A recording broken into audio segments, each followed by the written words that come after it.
noite para todos nós. Temos um comunicado para fazer. A gente agradece todas as pessoas que puderam colaborar de forma diferente para a marmita que aconteceu agora, nessa sexta-feira. A gente entregou 90 marmitas lá no centro. O que eu vou pedir? Quem puder, nesse decorrer do mês, da semana, das próximas 3 semanas, se tiver roupa masculina, vai trazer. E na sexta-feira, estava um fio razoável. E quem estava lá na rua estava pedindo roupa masculina. A gente vai juntando e leva para ele. Geralmente tem muita roupa para mulher. O calor é rapidinho, mas no inverno, não tem uma calça, um sapato, às vezes um cachecol, uma blusa, não tem nada, muitas vezes de chinelo, descalço, de bermuda e com camisa. Aí você fala assim, o irmão vai dormir no papelão, não tem um mapa da coisa. Eles agradecem pela marmita, mas eles queriam às vezes uma coisa para aquecer, porque aguentar uma madrugada frio, com fome, é difícil. Então a gente agradece. Vou comentar desse evento aqui, no dia 17 de maio, às 19 horas, que vai cair no sábado. Vamos ter evento de pastel com bingo. A casa sempre faz uma vez por ano. Quem puder vir, falar com quem está assistindo a gente, vai assistir a palestra. Nós estamos no Centro Espírita Antônio de Oliveira. O site é www.ceao.org.br. Estamos no Instagram, Facebook, YouTube e agora a gente está no Spotify. Já tem uma palestra lá gravada, o livro Boa Nova, já está lá uns 29 capítulos no Spotify. Então, hoje para todos assistirem, compartilharem, comentarem. A gente agradece nesse momento a Deus, nosso Pai de amor e bondade, depois desse pronunciamento. Nos abençoe, nos fortaleça, nos oriente, que a gente possa curtir essa noite, porque é uma noite especial, uma noite para nós aqui.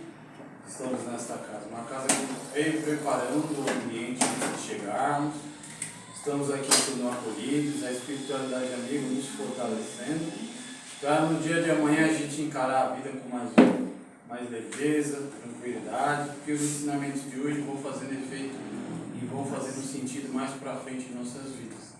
Agradecendo a Deus que nos abençoe, ao patrono dessa casa, Antônio Oliveira, Jesus, o nosso mestre, Pai nosso que estás nos céus, santificado seja o vosso nome, venha a nós o vosso reino, seja feita a vossa vontade, assim na terra como nos céus.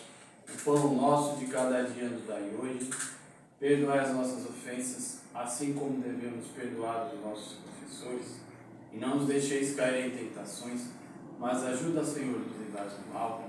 Só vós é o reino, o poder e a glória para sempre. Deus nos abençoe. Ao irmão auxiliador, nosso palestrante colaborador da noite, você seja fortalecido e o nosso irmão traga o Evangelho para nós aprendermos juntos. Graças a Deus. Graças a Deus. Graças a Deus. O microfone para a gente ouve também a nossa.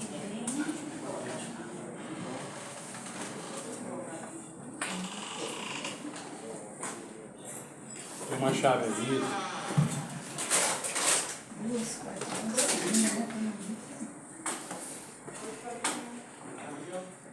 Boa noite a todos e todas. Que o nosso Pai Celestial nos ilumine e guarde por hoje e por todo sempre. É um prazer estar aqui, como disse o nosso irmão na prece de abertura, é sempre uma noite muito especial quando nós nos reunimos para estudar o Evangelho, para receber esclarecimento e para receber as bênçãos da espiritualidade aqui presente. Tenho certeza disso.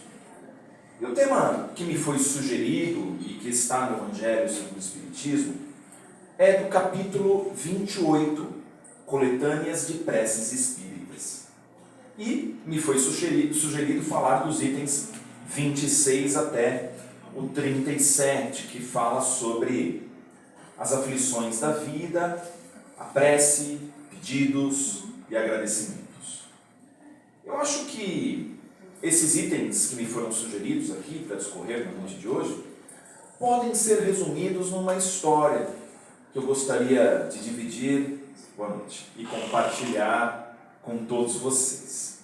Essa história é uma história pessoal de quando eu estava no primário, que hoje leva o nome de Ensino Fundamental 1. Quem também fez o primário é porque já tem uma certa idade, assim como eu, né? Já tenho alguma experiência. E hoje eu ensino Fundamental 1. Boa noite. E lá estava eu, não é? Na primeira série, portanto, do ensino Fundamental 1. E eu tinha como professora uma senhora chamada Maria Teresa. Era uma professora baixinha, de cabelos curtos, grisalhos, muito carinhosa, muito inteligente. E ela exigia dos seus alunos que nós escrevêssemos no caderno apenas e tão somente com lápis. Com lápis. Minha irmã mais velha, 5 anos mais velha do que eu, já estava no ensino fundamental 2, que nós chamávamos de ginásio. Lembram disso? Quem fez assim é porque está velho. Né? Ginásio. Tem gente que estudou até francês, né, no ginásio. Francês, eu não peguei essa, né? Boa noite. Latim ninguém, né? Porque latim, francês, latim. Latim também. Olha que beleza, hein? Que maravilha. Então minha irmã, que já estava no ginásio, no ensino fundamental 2, ela já podia escrever com a caneta. Em um determinado dia, sorrateiramente, eu peguei a caneta do estojo da minha irmã e fui, eu lá todo contente para a minha primeira série, com a caneta escondida no meu estojo. E aí quando a professora começou a passar a lição na lousa, a ditar a lição, eu saquei a caneta e comecei a escrever no meu caderno com a caneta. Eis que Maria Teresa me dá uma bronca e ela fala assim: como assim, Fábio? Aqui no primário não podemos escrever com a caneta. E eu retruquei, dizendo: poxa, mas minha irmã também escreve, escrever com a caneta é tão bacana, é tão legal. Ela: não, Fábio, mas vocês ainda têm que escrever com um lápis. E ficamos ali alguns minutos discutindo, quando então a professora Maria Teresa me disse o seguinte: Fábio, o lápis tem 4 lições, 4 ensinamentos, que você vai guardar para a sua vida inteira e que demonstram que ele é muito importante para a sua vida. E ela começou a dizer o seguinte: Fábio, quando você escreve, e aí o lápis fica com a pontinha gasta, o que você faz? O que nós fazíamos? Pegávamos o apontador, apontávamos o lápis e ele voltava a escrever perfeitamente de novo. E disse a professora Maria Teresa: assim também acontece com as nossas vidas. Porque num determinado momento da nossa encarnação, da nossa jornada evolutiva, nós nos sentimos gastos como a ponta do lápis, sorumbáticos, macambúzios, quase que nauseabundos, não é? Ou seja, totalmente destrambelhados. Quem aqui na sua jornada evolutiva já não sentiu vontade de desistir de alguma coisa, de desistir de um projeto, de um estudo, de uma construção, de um objetivo de vida? Todos nós já passamos por isso. Todos nós já sentimos essa dificuldade. Todos nós já nos sentimos a ponto de estarmos tão desgastados, como a ponta desse lápis que não escreve mais, com vontade de desistir de tudo. Daí a importância do apontador, do ânimo, da coragem e da perseverança. E a casa espírita é uma fonte inesgotável de ânimo, de perseverança para todos nós. E como foi sugerido aqui na lição, nesse item do Evangelho, né, o capítulo 28, da importância da prece em nossas vidas. Porque quando nós estamos em oração, nós recarregamos as nossas baterias. Quando nós estamos em comunhão com Deus, nós recuperamos essa perseverança de seguir em frente. Assim que eu cheguei aqui na casa, né, estava tendo um debate interessante aqui no salão, eu fiquei só prestando atenção, né? E falavam de um aparelhinho que eu acredito que seja o celular, né? Que tanto tempo tira das nossas vidas, que tanto tempo nos consome. Mas é um exemplo que nós podemos extrair, porque assim como o celular necessita recarregar as suas baterias, nós seres humanos também precisamos. Afinal de contas, nós somos constituídos de 3 corpos, não é verdade? Espírito, perispírito e corpo físico. E cada um desses 3 corpos precisa de um alimento, cada um desses 3 corpos precisa de algo para abastecer e sobreviver. Começando com o corpo físico, precisamos do alimento do corpo, obviamente, não é? E tenho certeza que todos aqui, ou a grande maioria pelo menos, fazem as 3 refeições do dia, não é? Café da manhã, almoço e jantar, no mínimo. Mas eu sei que espírita gosta de comer, né?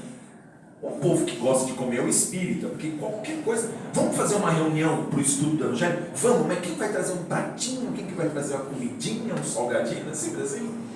A Casa Espírita vai comemorar aniversário de fundação. Então vamos fazer um salgadinho, um docinho. É sempre assim, né? Festa do pastel, né? A gente adora comer, é uma beleza. Então fazemos ali as refeições para abastecer o nosso corpo físico. Mas e as refeições do espírito? Onde é que fica? Porque afinal de contas, o perispírito, que é o envoltório do espírito, ele é formado, como diz o Livro dos Espíritos, de uma matéria quintessenciada, uma matéria sutil, uma matéria ainda imponderável, mas ela existe. E o perispírito também precisa do seu alimento, que é feito por intermédio da prece, da oração, da prática da caridade, dos bons pensamentos, de uma boa leitura, como está aqui do meu lado esquerdo. Tudo isso é uma fonte de energia para o perispírito e, por consequência, para o espírito. No entanto, fazemos as 3 refeições do corpo físico diariamente, sem faltar, café da manhã, almoço e jantar. E a refeição do espírito? Quantas vezes fazemos por dia? Fazemos 3 orações por dia? Fazemos 3 pensamentos elevados por dia? Fazemos 3 leituras por dia? Fazemos 3 gestos solidários por dia? Então vejam que nós estamos nutrindo melhor o corpo físico do que o perispírito e o espírito, quando, na verdade, a importância deveria ser a mesma. Nós não cuidamos do nosso lado material? Cuidamos. Trabalhamos, estudamos, pagamos as contas, que aliás estão muito caras ultimamente, né? Enel, Sabesp, todas essas coisas. Cuidamos da nossa vida material. No entanto, a nossa vida espiritual deveria ter a mesma importância para todos nós, a mesma responsabilidade para todos nós. E eu vou dar um exemplo simples. Estou vendo aqui um menininho muito bonito. Qual que é seu nome?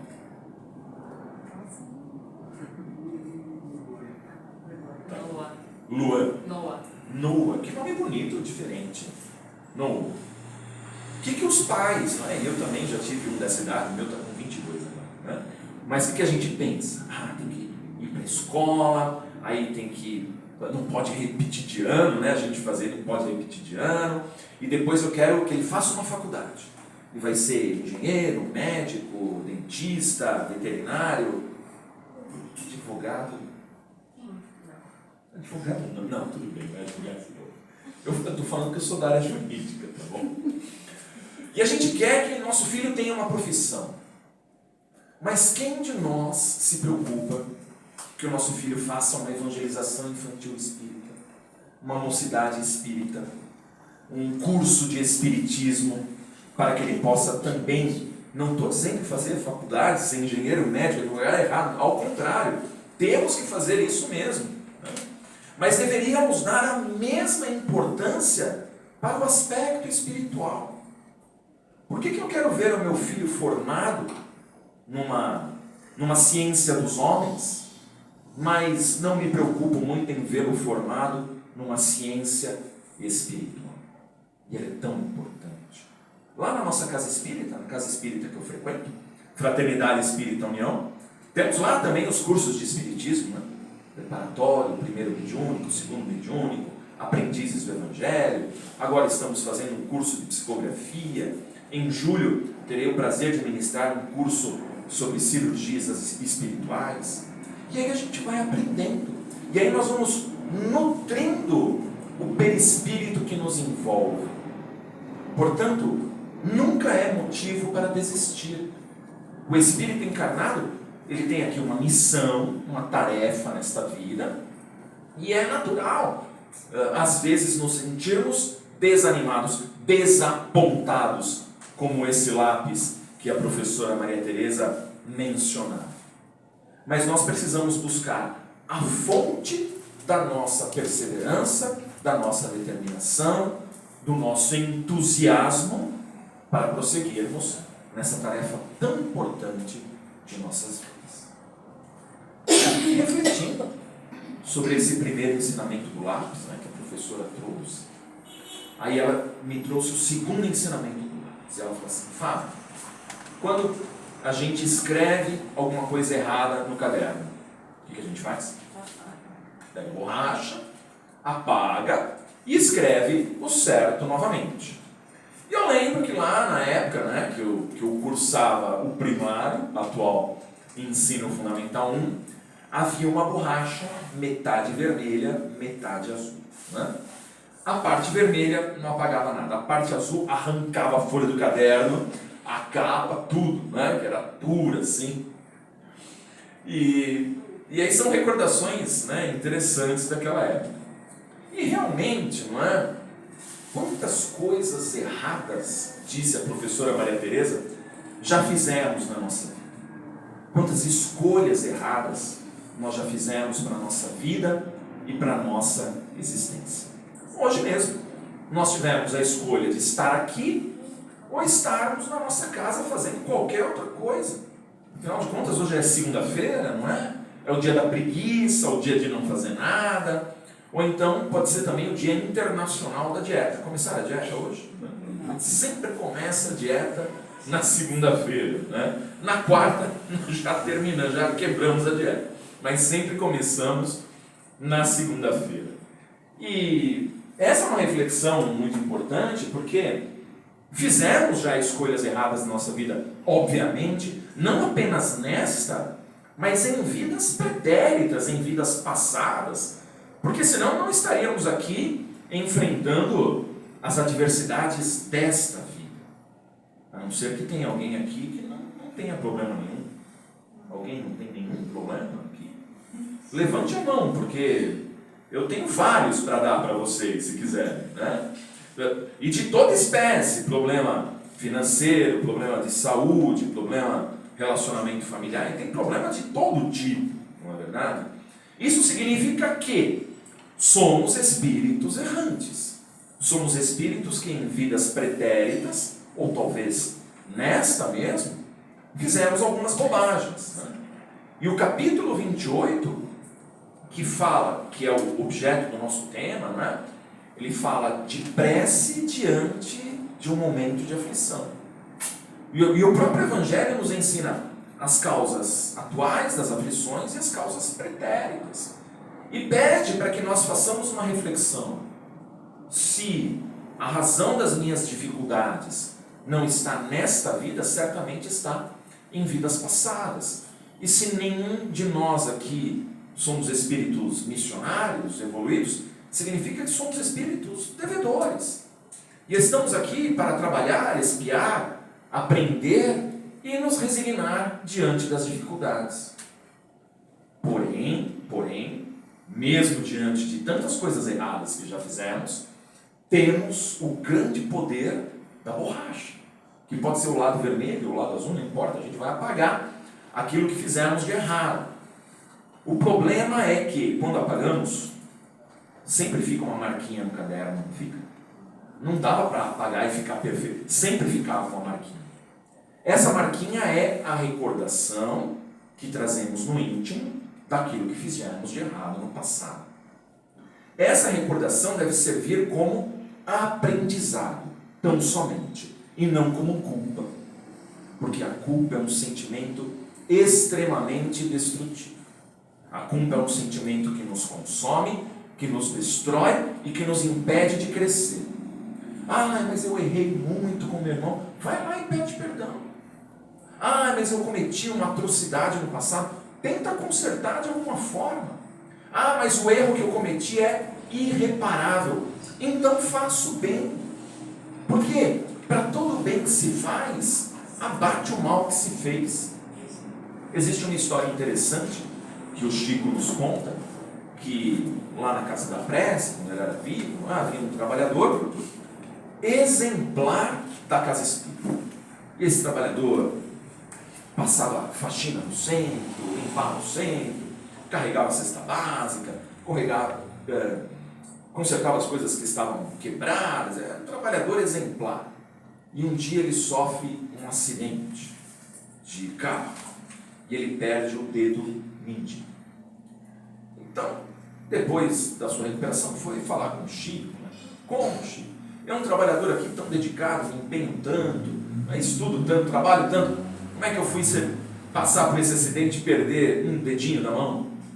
E o Chico falou assim, filho, no seu planejamento encarnatório, em virtude de coisas ruins que você fez em vida passada, era para perder o braço inteiro. Mas como você trabalhou tanto, e foi tão bom para a Casa Espírita, perdeu só um dedinho, ou seja, faltou um dedinho só para você não perder nada. Significa que todo bem que se faz, abate o mal que se fez.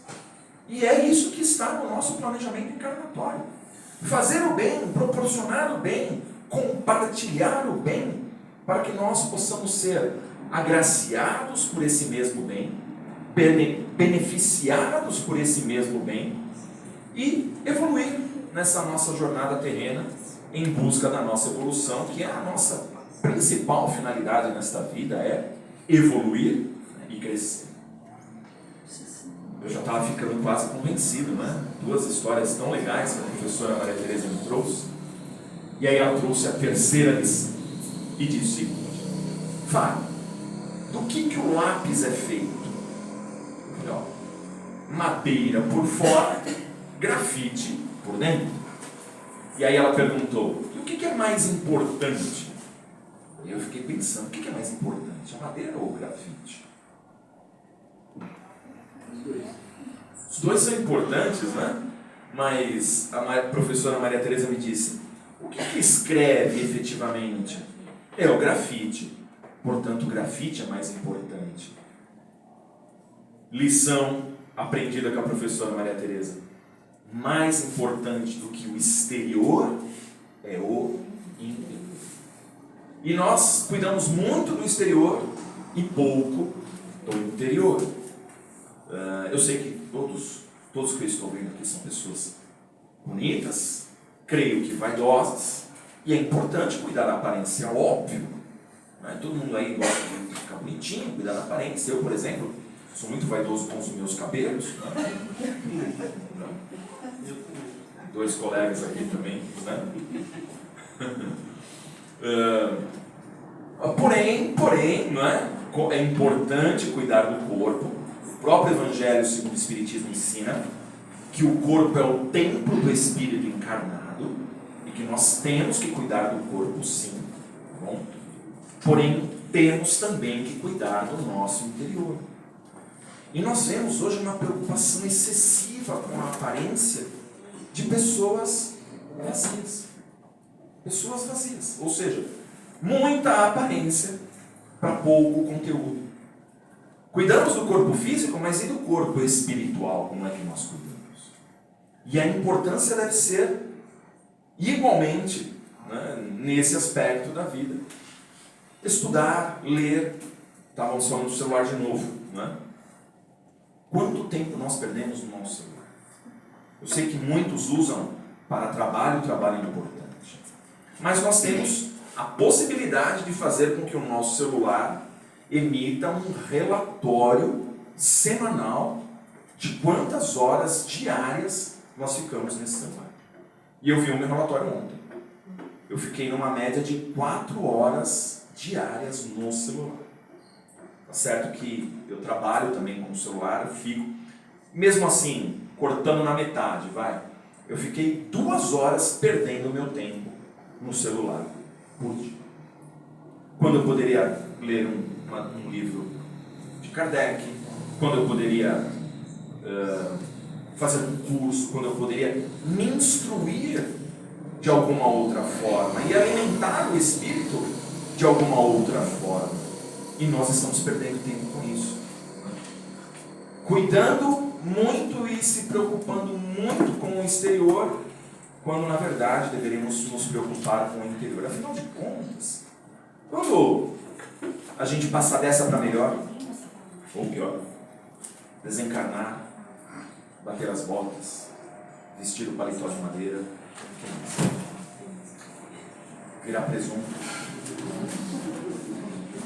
comer mandioca pela raiz. O que mais que o pessoal fala da morte, né? Existem vários adjetivos para a morte. Quando chegar esse momento derradeiro na nossa vida, e essa é uma certeza, vai chegar para todos nós, o que levaremos? O que levaremos? Nós assistimos no sábado passado as pompas fúnebres do Papa, não é? O seu sepultamento, não é? Toda aquela cerimônia milenar da Igreja Católica. E nós aprendemos que, agora não, né? Mas os antigos padres, eles eram sepultados em 3 caixões, o último deles de ouro, e nos caixões eram inseridas várias coisas simbólicas, enfim. E eu acho que o Papa Francisco, que foi o Papa mais próximo da população, aquele com maior simplicidade, pelo próprio nome que ele escolheu, né, para carregar no cílio, eu acho que do lado de lá ele está falando: filho, isso daqui não é nada necessário, porque nada do que vocês colocarem no meu caixão eu vou levar. Portanto, nós levaremos desta vida os gestos bons que fizemos e tudo aquilo que aprendemos fica armazenado lá no perispírito. O perispírito funciona como um HD de computador. Fica tudo armazenado lá. As coisas boas que fizemos, ou até mesmo aquelas que deixamos de fazer. É só isso que a gente leva. Então, a nossa preocupação com o exterior é demasiada, quando na verdade deveríamos nos preocupar com o interior. O nosso corpo tem que ser funcional. Funcional. Ou seja, a gente tem que conseguir levantar sozinho, fazer nossas coisas sozinhos, né? Ele tem que funcionar para as atividades do dia a dia. O exagero pode nos levar a perder o rumo e nos esquecer da verdadeira importância que são as coisas espirituais em nossas vidas. E eu já estava quase convencido de que o lápis era muito mais importante do que a caneta, né? Quando então a professora Maria Teresa sacramentou o ensinamento dizendo: Fábio, a última lição do lápis, ela pegou um lápis e colocou em cima da mesa.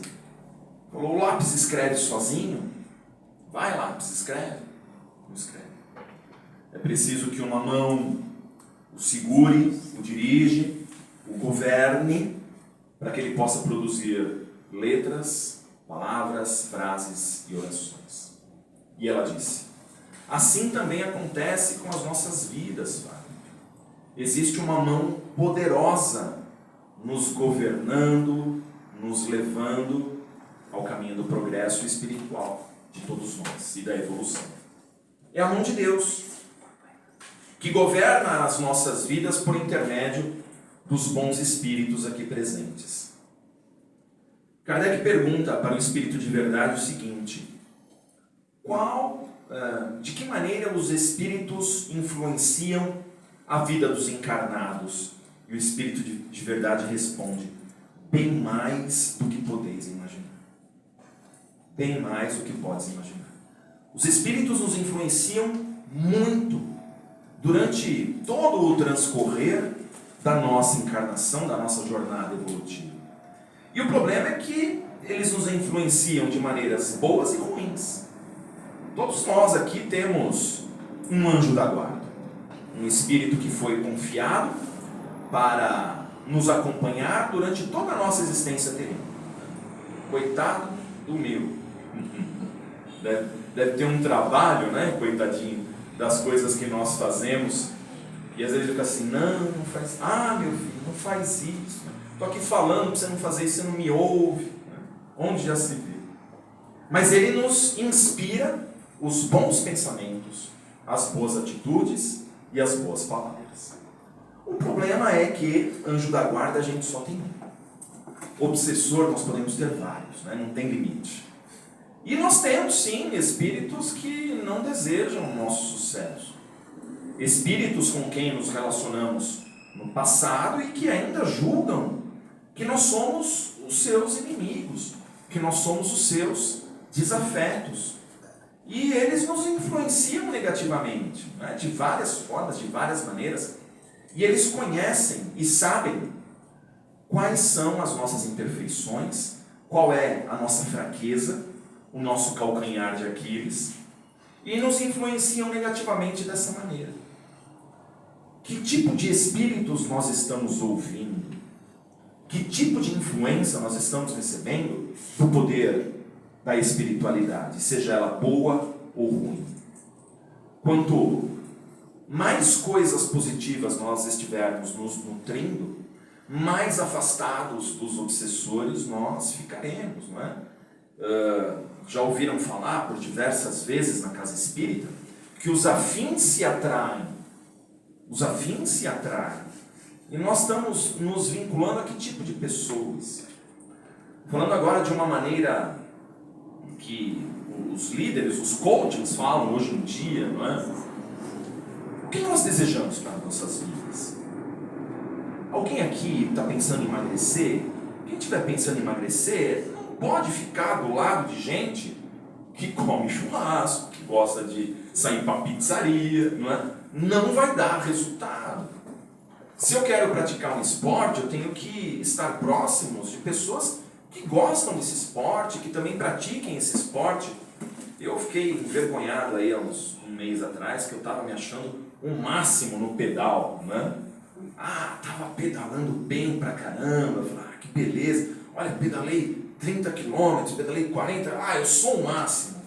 Fui pedalar com uma galera que eu com a língua lá embaixo, correndo atrás de todo mundo lá na frente, descobri que estou muito ruim de pedal, né? Mas foi boa essa experiência, porque me dá motivação, eu quero chegar lá, eu quero ser igual a essa pessoa. Se a gente quer emagrecer, nós também precisamos ter pessoas ao nosso lado que gostam de uma nutrição saudável, uma vida saudável, e assim por diante. Se a gente quer se especializar em alguma área, eu vou estar mais próximos de engenheiros, advogados, médicos, para que eu possa conhecer, aprender e evoluir. Se eu desejo me melhorar como pessoa, eu preciso estar próximo de pessoas boas, como essas que estão aqui hoje. Pessoas boas, pessoas voltadas para o bem, pessoas que estão aqui porque de alguma forma querem crescer e evoluir espiritualmente. E é isso que vai me impulsionar ao meu progresso espiritual. Eu sei que é duro falar isso, né? Mas algumas pessoas, se a gente pensar lá no íntimo, não nos acrescenta mais. Não nos traz coisas boas. Lembram que as nossas avós diziam? Todo mundo falou que fez primário aqui, que fez ginásio, que fez colegial, né? Latim, francês, também vão lembrar dessa frase que nossos avós diziam. Diz-me com quem andas e eu... Ou seja, já naquela época, nossos avós recomendavam, olha, não anda com fulano, porque ele não é bom, não anda com cicrano, porque ele não é bom. Né? Já começava esse tipo de consideração e a gente já ficava ali atento. Né? Da mesma forma, às vezes nós precisamos, não estou dizendo que a gente precisa ignorar as pessoas, não é isso. Tá bom? Senão a gente vai gerar agora desarmonia, briga com a família, né? Não é isso que eu estou querendo dizer. Não precisa bloquear as pessoas no WhatsApp, nada disso. Né? Mas precisamos selecionar melhor as pessoas com quem queremos estar ao lado. Porque são pessoas que desejam o nosso bem, que vibram por nós, que querem o nosso progresso, que querem a nossa evolução. São essas pessoas que precisam estar ao nosso lado. Em relação aos espíritos, é a mesma coisa. É a nossa sintonia que fará com que os bons espíritos estejam ao nosso lado, nos impulsionando ao progresso e à evolução espiritual. E a professora Maria Teresa finalizou toda essa história, todo esse ensinamento, dizendo o seguinte: Fábio, o que você quer escrever no livro da sua vida? Eu faço essa pergunta a vocês, assim como ela me fez no passado. o que nós desejamos escrever no livro de nossas vidas. Nós temos um livro em nossas mãos. Daqui para trás, ele já tem várias páginas escritas, inúmeras, que é a história da nossa vida. Mas daqui para frente, ele possui inúmeras folhas em branco. O que nós desejamos escrever no livro de nossas vidas depende única e exclusivamente de nós. Saber fazer as boas escolhas para as nossas vidas. Saber, com essas boas escolhas, desempenhar nesta vida boas ações em favor daqueles que estão à nossa volta. E todas essas boas ações, tenho certeza, retornarão para nós em forma de bênçãos, em forma de milagres, em forma de tudo aquilo que possa, de alguma forma, nos beneficiar. Saibamos fazer as boas escolhas e que possamos escrever uma linda história no livro de nossas vidas. Que Jesus nos ilumine e nos abençoe, hoje e sempre, graças a Deus. Fico à disposição para qualquer pergunta, dúvida, não é? À disposição de todos. Bom, obrigado. Isso, até porque, não sei se o Fábio comentou com você, a gente se estende com o tratamento de passos lá, se você puder ir até as 9. Ah, beleza, vamos embora então. Obrigado. Estava preocupado com o horário, como eu não perguntei. Faltou isso aí, desculpa. Alguém quer fazer alguma pergunta? Fiquem à vontade, algum comentário? Um de cada vez para não ser grego. Continuam falando das preces de aflições. Pois é. Vamos falar um pouquinho mais sobre a eficácia da prece, então, não é? Sobretudo diante das aflições, como foi sugerido aqui para nós servir. O hábito da prece é um hábito importantíssimo em nossas vidas, que nós devemos cultivar. Mas nós espíritas temos que saber como rezar. Existe uma história de um rapaz, um espírita. Espírita é fogo, né? Conhecem alguém que é espírita? Ou raça essa, né? Difícil lidar com esse povo. E era um rapaz espírita que rezava todos os dias para ganhar na Mega Sena. Todo dia. Rezava. E ele falava: Senhor, fazer com que eu ganhe na Mega Sena, porque se eu ganhar na Mega Sena eu vou construir creche para criança carente, abrigo para idosos, abrigo para morador de rua, hospital, e rezava todo dia. Um dia, quando ele está rezando, aparece um anjo na frente dele, um anjo bonito, um belo par de asas, uma auréola, uma túnica branca, e o anjo pergunta assim: filho, você quer mesmo ganhar na Mega Sena? Ele fala: claro que eu quero, é o meu maior desejo, rezo todos os dias para isso. E o anjo insistiu: mas filho, você tem certeza que quer ganhar na Mega Sena? Ele falou: claro que eu quero, porque se eu ganhar, eu vou construir orfanato, escola, creche. Aí o anjo falou assim: então, filho, pelo menos vai até a casa lotérica e faz a aposta, porque nem isso ele fazia. Difícil, né? Ganhar na Mega Sena sem fazer a aposta. E aí, eu me lembro da passagem do Evangelho, né, que fala exatamente sobre isso. Buscai e achareis, pedi e obtereis, batei e abrir-se-vos-á, porque todo aquele que busca acha, aquele que pede recebe, e aquele que bate, a porta se abre. E Jesus complementa essa passagem dizendo: pois qual de vós daria uma pedra ao filho que lhe pede um pão?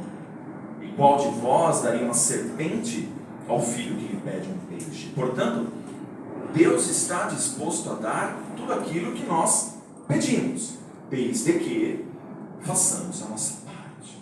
Façamos a nossa parte. Não adianta a gente ficar rezando, se não fizermos a nossa parte. Às vezes, muitas vezes, as pessoas rezam para se curar de uma doença, mas não vão ao médico. E aí, uma advertência aos homens, que são teimosos, que não gostam de ir em médico, não é verdade? As mulheres já são mais cuidadosas nesse aspecto. Então, nós temos sim que rezar e pedir, mas temos que fazer a nossa parte em todos os aspectos da vida. Cuidar, não adianta rezar para se curar de uma doença e não cuidar do seu corpo. comer um monte de porcaria, comer um monte de coisa que não presta, beber, e isso tudo vai contaminando o nosso organismo, né? E é óbvio que, consequentemente, nós ficaremos doentes. Eu estou rezando para passar numa prova, num concurso público que eu vou prestar, mas aí fica 5 horas no celular e 15 minutos estudando. Não vai dar certo, né? Não vai dar certo. Tenho certeza, que Deus sempre nos recompensa pelo nosso esforço. Quanto mais a gente se esforça, maiores recompensas nós receberemos por esse esforço. E aí a consequência é natural em nossas vidas. Alguém quer perguntar mais alguma coisa? Aqui só ouvimos. Podem perguntar, falar, não tem problema. Pois não.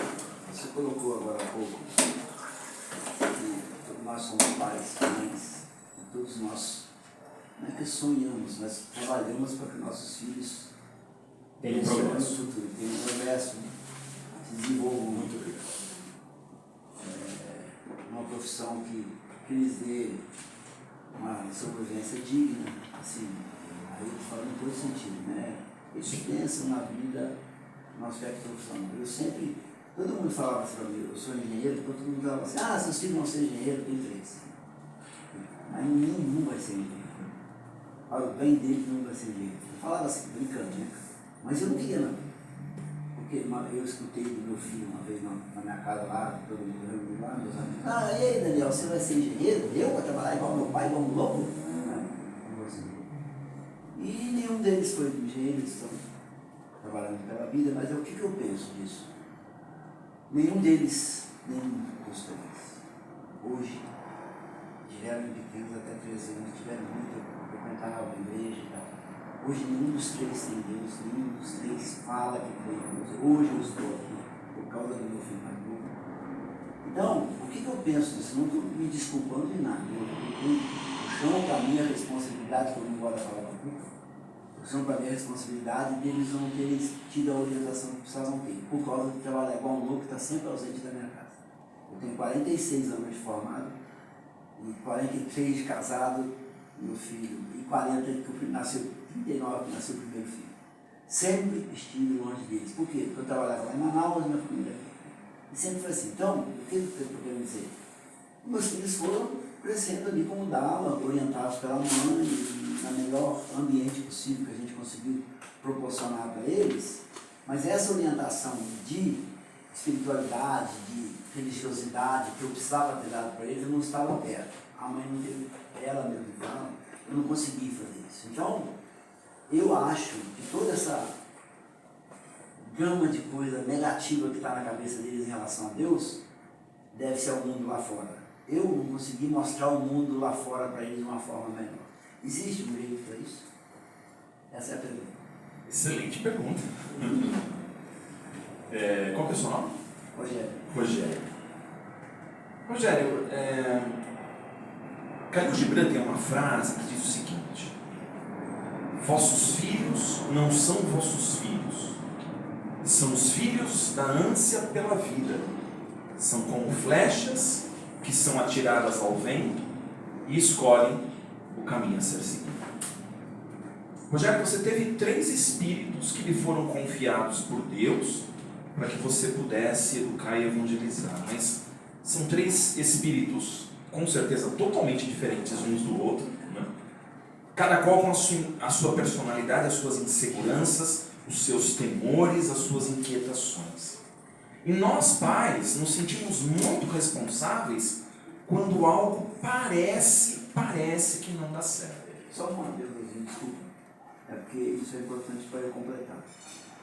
Graças a Deus, eu agradeço cada dia a Deus por isso. Os 3 têm coração maravilhosos, os 3 são boníssimos, não só como filhos, como amigos, assim, minha casa me cheia de amigos. Fichas azuis, todas. Então, pode fechar. Graças a Deus eles são filhos que têm coração maravilhoso, e são filhos maravilhosos e irmãos maravilhosos uns com os outros. É onde eu ia chegar, porque Kardec não disse fora do espiritismo não há salvação. Kardec disse fora da caridade na salvação. E eu posso ter certeza que muitos ateus são mais espiritualizados que nós espíritas. Porque são pessoas do bem, são pessoas que praticam bem, pessoas de caráter, pessoas justas, pessoas boas, e não acreditam em Deus. Quem que vai ter do lado de lá a maior recompensa? O espírita maledicente, egoísta, ou o ateu espiritualizado? Então, não é a religião espírita que nos salva. E não adianta entrar para o espiritismo se o espiritismo não entrar em nós. O espiritismo, como vocês estavam conversando aqui enquanto eu cheguei, ele possui um tríplice aspecto: ciência, filosofia e religião. Eu posso não aceitar o lado científico do espiritismo, posso não aceitar o lado religioso, mas o aspecto filosófico, moral, eu introjeto em mim. E esse aspecto filosófico moral, ele não tem rótulos, ele é inerente de qualquer religião. Então, todos nós aqui devemos, né, praticar as leis morais sem necessariamente nos vincularmos a uma religião qualquer. Eu falo que para mim o espiritismo foi um despertar de consciência, e houve um momento para esse despertar de consciência chegar até mim, embora minha família, né, desde pequeno, né, já frequentava, mas eu demorei um tempinho para introjetar isso em mim. E hoje eu tenho realmente o espiritismo como a minha filosofia de vida. E a pessoa pode adotar o espiritismo como filosofia de vida mesmo sem ser espírita, praticando o bem, fazendo o bem aos outros, como você disse, né? 3 filhos de bom coração. Eu acho que é isso que importa. E aí a vida vai se encarregando de fazer com que eles cumpram aquilo que vieram aqui nessa vida cumprir. Todos nós temos um planejamento encarnatório. A gente assinou um contratinho com a espiritualidade em cima daquilo que deveríamos fazer nesta existência. Às vezes a gente se esquece, às vezes a gente toma um caminho errado, às vezes a gente vai por uma estrada que não é bem ali onde a gente tem que andar, mas aí a vida dá um jeitinho de nos tomar novamente o rumo daquilo que nos comprometemos.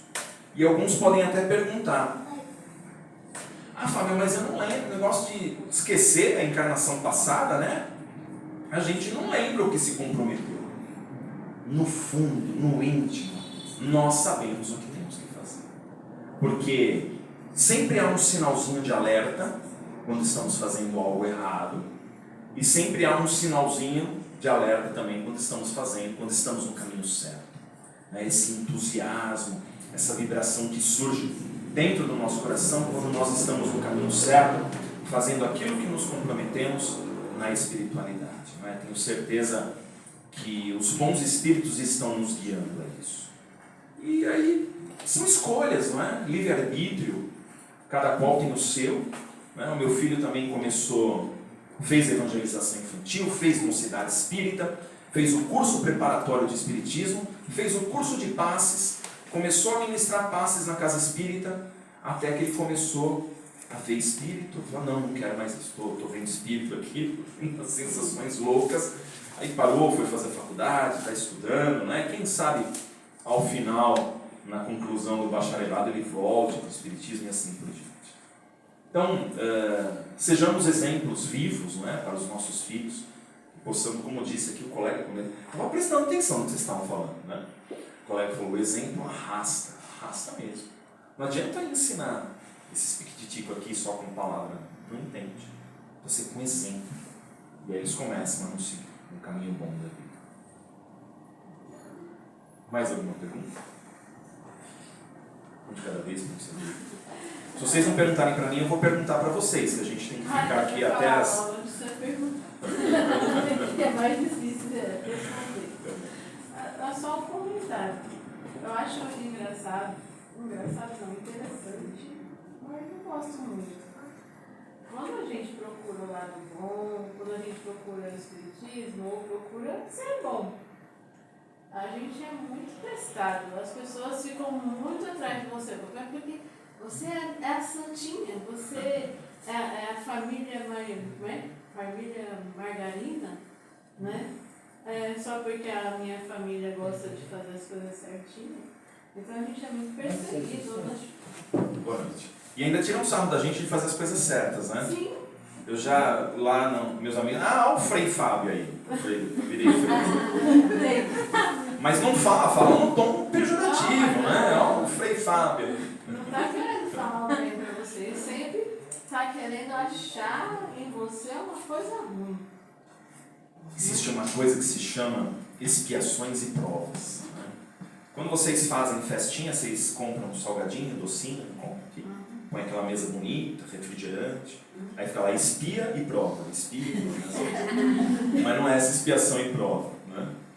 Espiar os erros do passado, que temos inúmeros, e as provas que nós somos submetidos nesta vida. Eu sou professor, e eu confesso que eu detesto aplicar prova, porque além de aplicar a prova, depois você tem que corrigir aquele bolo de prova. Né? Mas elas são importantes para os alunos. É um teste, eles se obrigam a estudar, eles se obrigam a ler, e nós também, nas provas da vida, nós nos obrigamos a suplantar essas dificuldades. Quantas vezes que nós temos vontade de xingar aquele parente difícil, né? De ofender aquelas pessoas que nos ofenderam, vou ofender de volta e assim por diante. E aí, nós temos uma coisa, né, um código de ética, que é o Evangelho, que nos impede de fazer isso. Nós podemos dizer que estamos num estágio, e eu sou da área jurídica, né, que nós não precisamos mais de um tribunal para julgar os nossos erros. Nós já temos esse tribunal. Ele se chama consciência. Consciência. Cada vez que a gente vem para a casa espírita, que a gente lê o Evangelho, que a gente lê uma outra obra doutrinária e a gente faz coisa errada, a consciência nos cobra. E nos cobra pesado muitas vezes. Né? E a gente se arrepende, aí erra de novo, se arrepende de novo, né? E tenta fazer a coisa certa. E aí, se tudo isso já não bastasse, fica esses aí na nossa... por que você vai toda hora lá na casa espírita, né? Por que você vai lá? A minha casa espírita tem um trabalho de psicografias todo primeiro sábado do mês. E é um trabalho que reúne ali todo primeiro 100, 120 pessoas, mais ou menos. Né?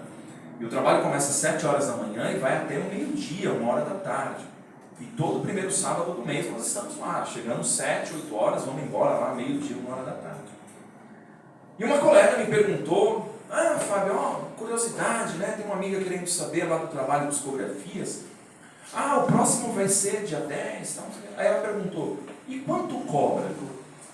Oi? Quanto cobra lá para receber a psicografia? Não cobra nada. Mas vocês vão ficar lá a manhã inteira e mas vocês não cobram nada? Para dizer que a gente não cobra nada, a lanchonete fica aberta. Quem vai tomar um café da manhã, paga. Quem vai almoçar, paga. Mas o trabalho espiritual não cobramos absolutamente nada. E muitas vezes as pessoas não entendem, não é? O porquê de tudo isso. Talvez se estiverem aqui conosco, recebendo as mesmas bênçãos que estamos recebendo a mesma cura que estamos... Eu não falo da cura do corpo, eu falo da cura da alma. Recebendo as mesmas benesses que nós recebemos, talvez entenderiam. Porque o espírita tem prazer em servir. O espírita tem prazer em ser útil. O espírita tem prazer em se dedicar a uma causa.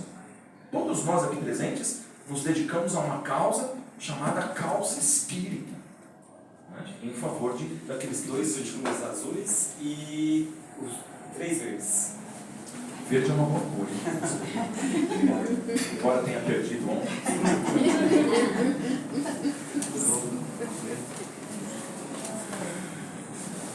Então, muitas vezes a gente parece um estranho no ninho, né?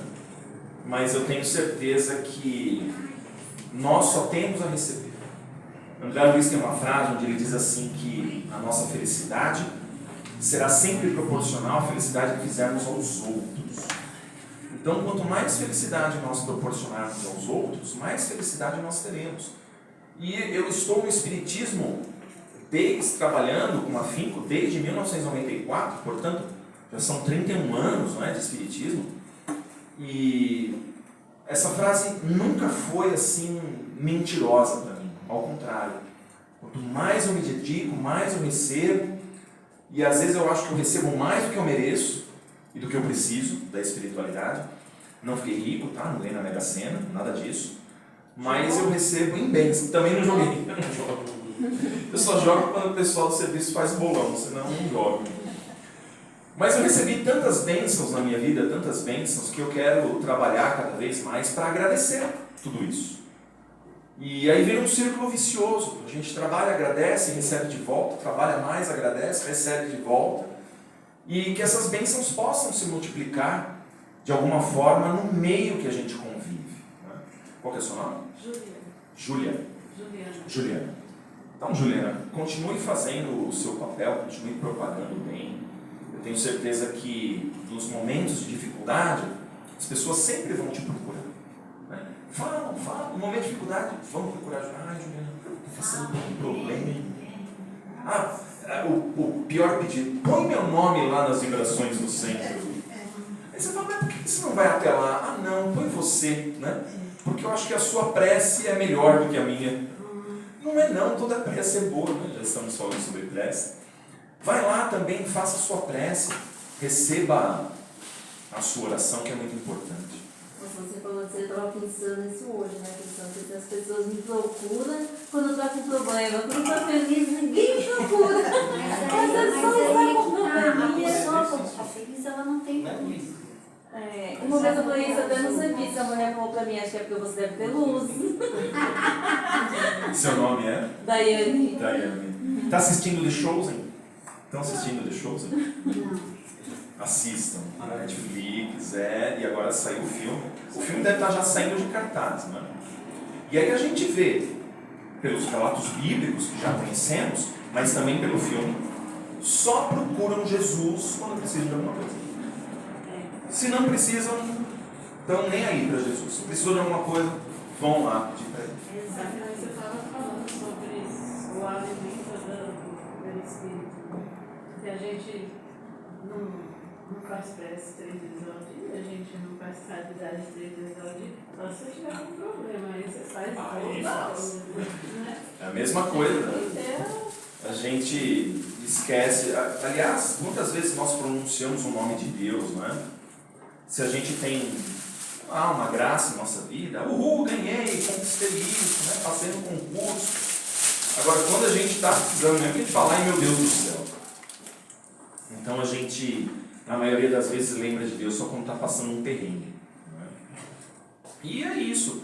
As pessoas têm em você daí uma referência, né? Sabe que podem conversar, desabafar, levar para você uma dificuldade. Né? Assim como faziam com Jesus. E nós somos os representantes de Jesus na Terra. Talvez não sejamos os melhores. Mas... Tem mais alguém verde? Não? Todo mundo já foi? Tem mais uma palmeirense. Sabe, deixa eu te falar uma coisa.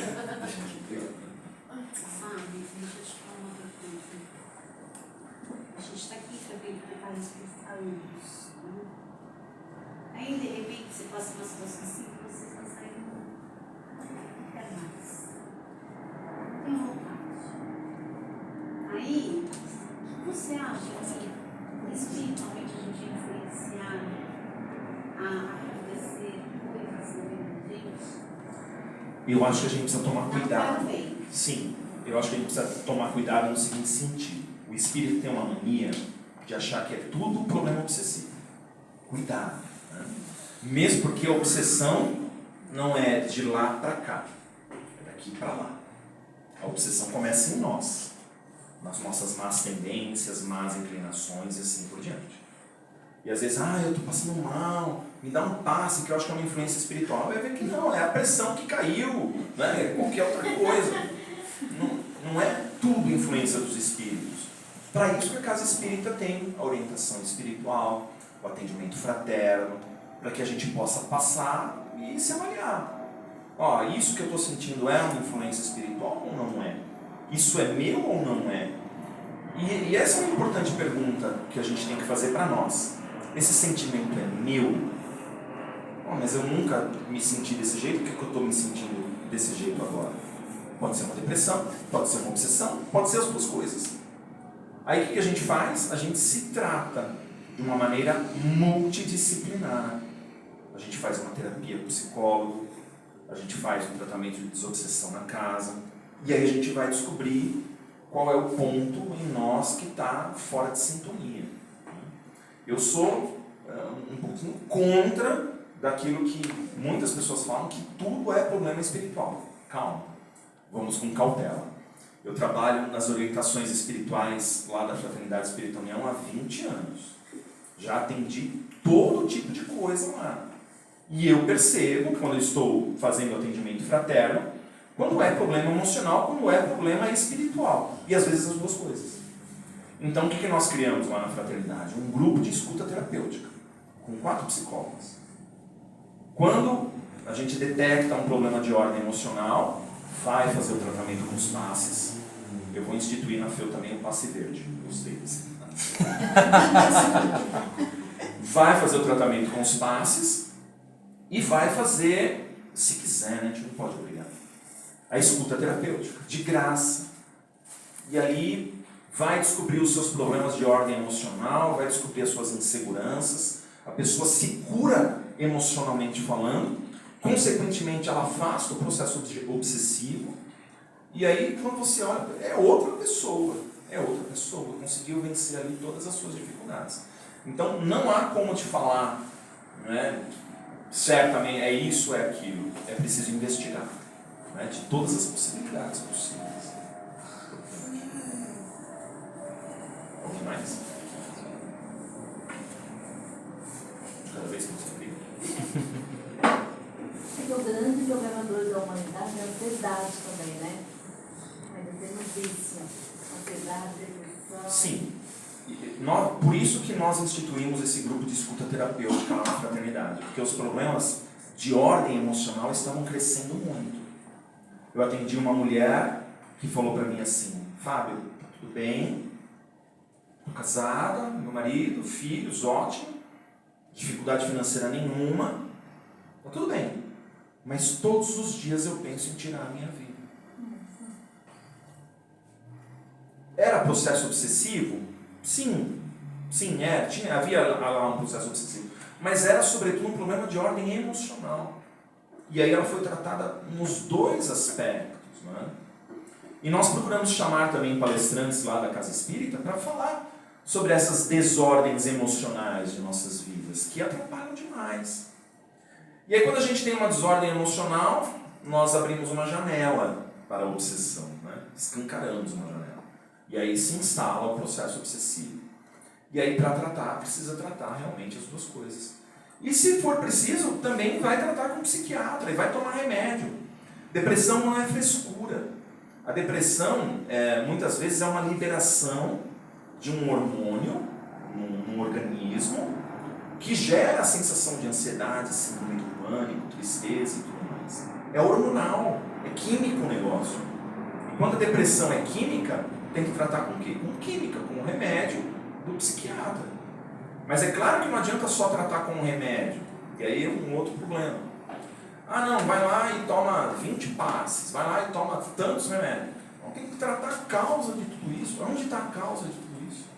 O que originou essa depressão?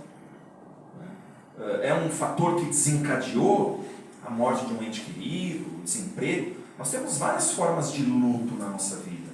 Não é só a morte. A morte é um luto. A perda de emprego é um luto. A separação de um casal é um luto. A perda de um animal de estimação é um luto.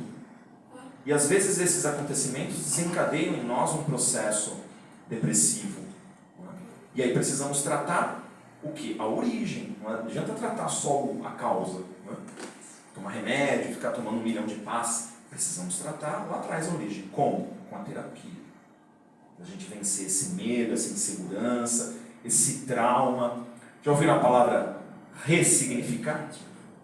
Precisamos ressignificar tudo isso para dar um impulso bom na nossa vida e não ficar, né, com esses entraves no nosso aspecto emocional. É importante tratar de tudo isso. E aí, por isso que nós falamos, eu falo muito lá na Casa Espírita, talvez numa próxima oportunidade possa conversar sobre isso aqui, a inteligência emocional. Existem pessoas extremamente cultas, engenheiros, médicos, advogados, juízes, promotores, veterinários, né? Extremamente cultas, mas nós vemos que, emocionalmente falando, essas pessoas são analfabetas. É por isso que temos que tratar o nosso alfabetismo emocional. Ou seja, saber lidar com as nossas emoções. Não vai estar tudo bem sempre, né? Os problemas vão acontecer, vão surgir. E aí, o principal é saber como lidar com os problemas, né? Vocês devem ter visto já aquele desenho do cérebro, do coração, e um fio conectando os dois. Razão e emoção. Em perfeito equilíbrio. Uma pessoa que age muito pela razão, uma pessoa fria, uma pessoa que não se importa com os outros, uma pessoa que não tem empatia, que fala, que xinga, que não está nem aí. Pessoa que só age com a razão. Pessoa que só age com a emoção, uma pessoa fraca, pessoa que qualquer coisinha se desestabiliza, é uma pessoa que muitas vezes o mínimo problema já entra em dificuldade. Precisa conectar as duas coisas, né? Razão e emoção. Falam que os homens são mais racionais, mas eu já vi homem chorando com um comercial de margarina. Né? Falam que as mulheres são mais emotivas, mas tá cheio de mulher porreta aí, né? Que trabalha fora e cuida das coisas de casa, se sustenta, se bobear, sustenta até o marido dos filhos. Sim. Então, é preciso ter esse ponto de equilíbrio em nossas vidas, razão e emoção. E tem horas de agir com a razão e tem horas de agir com a emoção. Quando tem todo mundo gritando aqui, na Casa Espírita não tem briga, né? Quase não tem. Mas imaginem, hipoteticamente, surgiu uma treta na Casa Espírita, todo mundo brigando, né, discutindo, tal, não sei o quê. Tem que ter alguém lá com a razão para... Ó, gente, calma. Vocês estão muito exaltados, emoção. E essa pessoa vai colocar os panos quentes e vai conter a briga ali. Que pode ser na família, no trabalho, enfim, em qualquer lugar. Em contrapartida, a hora que tem alguém no meio da rua passando fome, necessidade, é emoção. Bate lá na hora a emoção, não, preciso ajudar, preciso cuidar dessa pessoa agora. E aí vai lá, leva um prato de comida, leva um cobertor, dá um jeito de ajudar. Então tem horas que a razão deve prevalecer, tem horas que a emoção deve prevalecer, mas o ponto de equilíbrio entre essas duas coisas é o ideal. E nós somos senhores dos nossos sentimentos. Não podemos nos deixar levar por qualquer sentimento, nem o de alegria. Na alegria muito intensa, a gente acaba se perdendo por aí. Imaginem uma pessoa dentro de um barco, num mar, sem os lemes, sem o remo. Esse barquinho vai ser levado para qualquer lugar. Vem a maré forte, vai levar para lá, vem o vento, vai levar para cá. Essa é a pessoa que não sabe gerenciar seus sentimentos. Ela é levada para qualquer lado. A mínima dificuldade, chora, grita, esperneia. Nós estamos vendo isso em relação aos nossos jovens.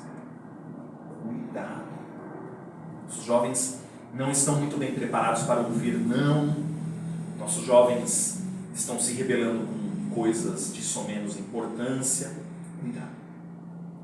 Nós temos que implantar em nossos jovens essa inteligência emocional para que eles sejam pessoas equilibradas. Essa é uma necessidade de todos nós. Então, eu também não estou falando que é... A hora que tiver que terminar, eu termino, tá? Também não estou falando que é para deixar de sentir, tá bom? Como é que você vai falar para uma mãe que perdeu o seu filho que ela não pode ficar triste? Ah, não tem inteligência. Não é isso. Não é isso. As pessoas são livres para sentir, mas o problema é fazer o que com esse sentimento? A gente que eu estou com inveja do meu vizinho que comprou um carro novo e eu não. Eu pego o sentimento da inveja aqui, eu vou deixar de sentir? Bom, mas era exatamente o carro que eu queria. Aquele que eu ficava vendo na televisão, né? Agora a moda é BYD, né? Os carros elétricos. Aí meu vizinho compra um e eu não. E eu lá com inveja dele. Eu vou deixar de sentir? Não. Mas o que eu faço com essa inveja? Está na minha mão. Forças para você ir atrás de você. Ou eu esqueço, ou eu vou trabalhar para comprar o meu. E que aquilo me sirva como um incentivo e não inveja. Ah, eu briguei com um companheiro da casa espírita. O que eu faço com aquela raiva que eu estou sentindo? Fica à vontade. Eu dou um soco na cara do meu amigo da casa espírita? Óbvio que não, né? Eu preciso saber trabalhar essa raiva em mim. Eu vou começar a refletir sobre essa raiva. Será que esse colega estava num dia ruim? Ele falou aquilo porque não estava num dia bom, eu acho, né? E enfim, qualquer outro sentimento que possa nos tirar do prumo não é deixar de sentir. É sentir, mas saber trabalhar esses sentimentos em nós. E nunca reagir na impulsividade. A impulsividade, segundo o Evangelho nos ensina, é um sentimento que nos aproxima dos bárbaros, dos brutos, dos animais. É um sentimento que nos animaliza. E quando a gente age por impulsividade, a gente geralmente ofende, magoa e agride. E às vezes a pessoa que a gente mais ama. As pessoas que estão no nosso círculo familiar. Agir com impulsividade é um erro. E é por isso que também nossos avós, nossa mãe nos ensinava a contar até 10. Contar até 10 é uma beleza, serve para tudo. Mas conte e respira. 1, 2.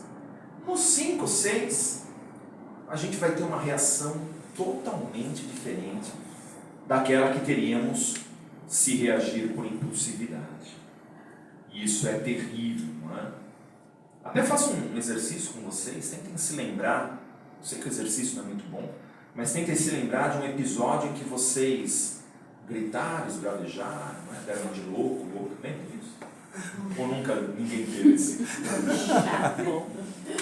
Ninguém essa parte. Eu tive um episódio que eu estava lá no prédio onde eu trabalho, né, no celular. Eu saí do prédio justamente para discutir no celular. E eu estava lá brigando, esbravejando com outro interlocutor que não vem ao caso agora dizer quem é, né? E eu gritava, esbravejava, tal, e passou. No dia seguinte fui almoçar com um amigo, e esse amigo perguntou assim para mim: Fábio, tá tudo bem? Ah, tudo bem. Não, porque uma colega nossa disse que te viu na porta do prédio, você estava bravo, gritando, esbravejando. Ah, não, isso foi um momento de fúria, de cólera, já passou. É, porque ela até disse assim: ué, mas o Fábio não é espírita?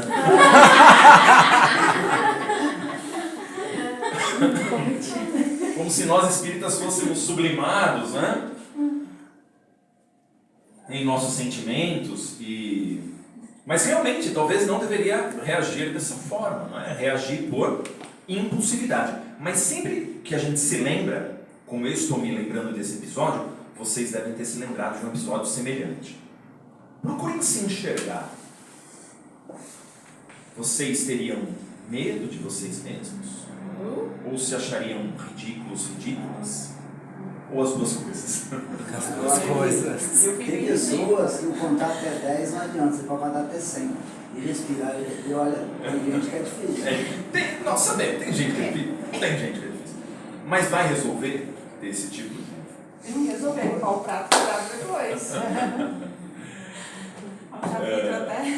Esse tipo de comportamento nos afasta da sabedoria. Precisamos agir com sabedoria para vencer essas pessoas difíceis, para passar por esses problemas que estamos passando. Porque a sabedoria é sinônimo da inteligência emocional. Inteligência é diferente de sabedoria, aliás. Não é? Existe até uma historinha de um professor, uma professora e um advogado, que contrataram os serviços de um barqueiro. Esse barqueiro, ele levava as pessoas de uma margem a outra, de uma cidade a outra, remando no barquinho. E aí foi lá, advogado e a professora, contrataram o serviço do barqueiro. No meio da travessia, o advogado pergunta: senhor barqueiro, o senhor entende de leis? E ele respondeu: não, senhor, não entendo nada de leis.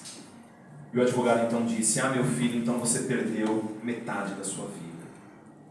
Em seguida foi a vez da professora que perguntou: o senhor barqueiro, o senhor entende de letras? E ele respondeu: não, senhora, eu sou analfabeto, não entendo nada de letras. E a professora então disse: meu filho, então você perdeu metade da sua vida. Logo em seguida veio uma correnteza forte, virou o barco, derrubou os 3 na água. E o barqueiro perguntou: vocês sabem nadar? E eles: não sabemos. Aí o barqueiro falou: então, meus filhos, vocês perderam a vida inteira. E saiu nadando para a margem. Moral da história: não existe maior saber ou menor saber, todo saber é importante. Já conheci pessoas, na área jurídica principalmente, né? Pessoas extremamente cultas, inteligentes, mas que eram soberbas e arrogantes.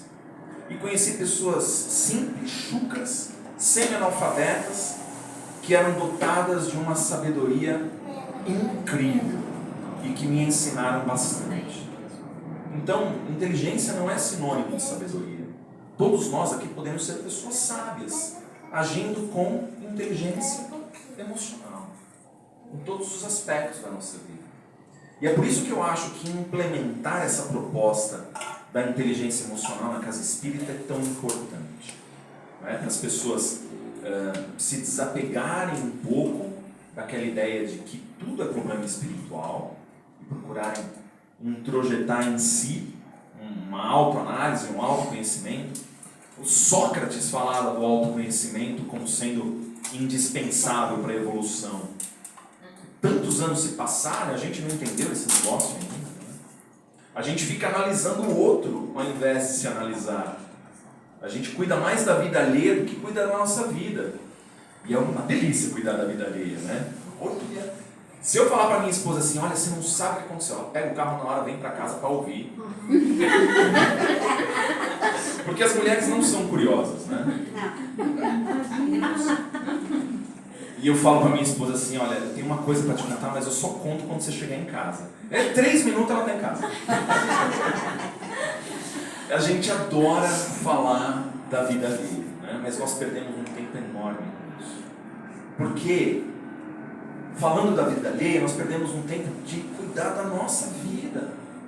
Por que a gente não faz uma reflexão diária ao botar a cabeça lá no travesseiro? O que eu fiz hoje? O que nós fizemos hoje? Acordamos? E aí? O que nós fizemos de útil para o próximo, para nós, para Deus, para o nosso engrandecimento, para a nossa melhora? Tem que ter alguma coisa. Todo dia a gente tem que fazer um pouquinho de coisa útil para a gente crescer e evoluir. Isso não faz nenhum sentido de estarmos aqui.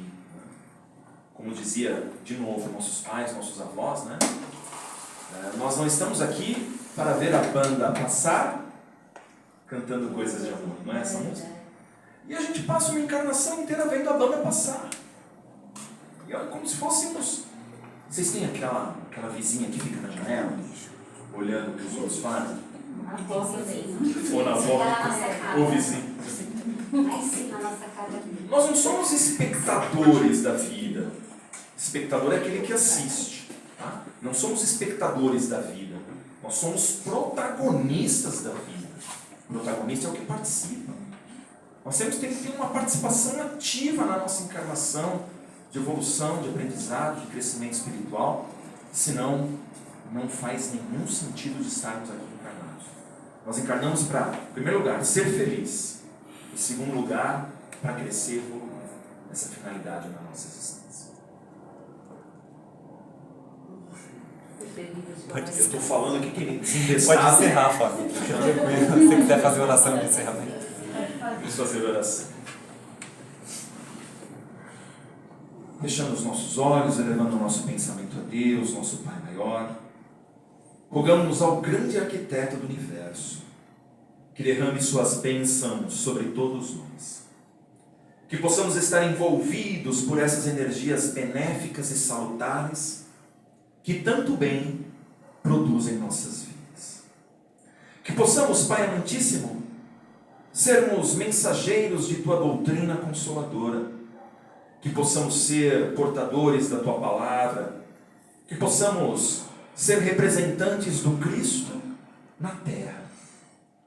Que de alguma forma, Pai amantíssimo, diante de nossas imperfeições, que ainda são inúmeras, possamos contribuir com a tua grandiosa obra, amenizando a dor daqueles que sofrem, levando o esclarecimento àqueles que se encontram na ignorância. Que possamos, ó Pai, auxiliar todos aqueles menos afortunados do caminho, para que um dia estejamos ao lado daquele que nos criou. Se conosco, Senhor nosso Deus, nos despeça em paz, para que possamos retornar aos nossos lares, encontrar aqueles que nos são queridos na mais perfeita paz e harmonia. E que assim, Senhor, estejamos todos juntos no propósito de servir, por hoje e por todo sempre. Que assim seja. Graças a Deus. Graças a Deus. Obrigada.